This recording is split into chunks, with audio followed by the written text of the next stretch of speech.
जय माता दी। नमस्कार, मेरे इस चैनल में आप सबका स्वागत है।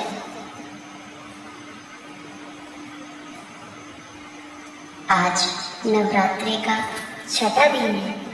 आज के दिन माता रानी की कात्यायनी स्वरूप की पूजा होती है। इस स्वरूप में माता रानी की पूजा करने से सुख, समृद्धि, आयु, यश सबकी प्राप्ति होती है। मान्यता है कि माँ कात्यायनी का व्रत रख विधिवत उपासना करने पर मन चाहे वर की प्राप्ति होती है। आइए जानते हैं माता रानी की कथा क्या है।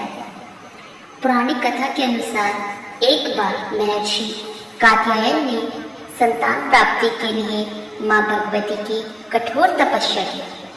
महर्षि कात्यायन की कठोर तपस्या से माँ भगवती प्रसन्न हुई और उन्हें साक्षात दर्शन दिए। कात्यायन ऋषि ने माँ के सामने अपनी इच्छा प्रकट की कि वो उनके घर में जन्म ले। इस पर माँ भगवती जी ने उन्हें वचन दिया कि वह उनके घर उनकी पुत्री के रूप में जन्म लेंगी। एक बार महिषासुर के नाम के एक दैत्य का अत्याचार प्रतिदिन तीनों लोगों पर बढ़ता जा रहा था। सभी देवी देवताएं परेशान हो रहे थे। तब त्रिदेव ब्रह्मा, विष्णु, महेश अर्थात भगवान शिव जी के तेज से देवी को उत्पन्न किया गया, जिन्होंने महर्षि कात्यायन के घर जन्म लिया। महर्षि कात्यायन के घर जन्म लेने के कारण ही उन्हें कात्यायनी नाम दिया गया। माता रानी के घर में पुत्री के रूप में जन्म लेने के बाद ऋषि कात्यायन ने सप्तमी, अष्टमी और नवमी तिथि पर माँ कात्यायनी की विधि विधान पूर्वक पूजा अर्चना की।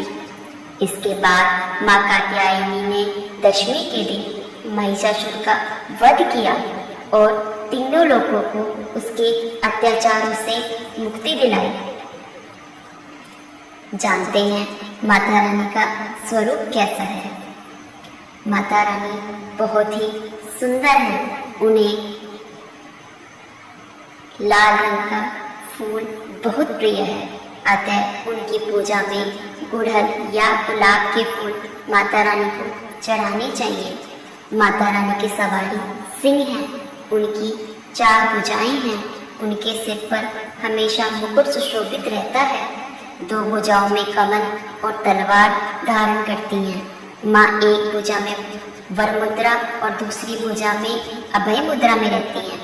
मान्यता है कि अगर विधि विधान से माता रानी की पूजा की जाए तो जिस किसी के विवाह में भी अगर कोई अड़चन आ रही है तो वो भी दूर हो जाती है।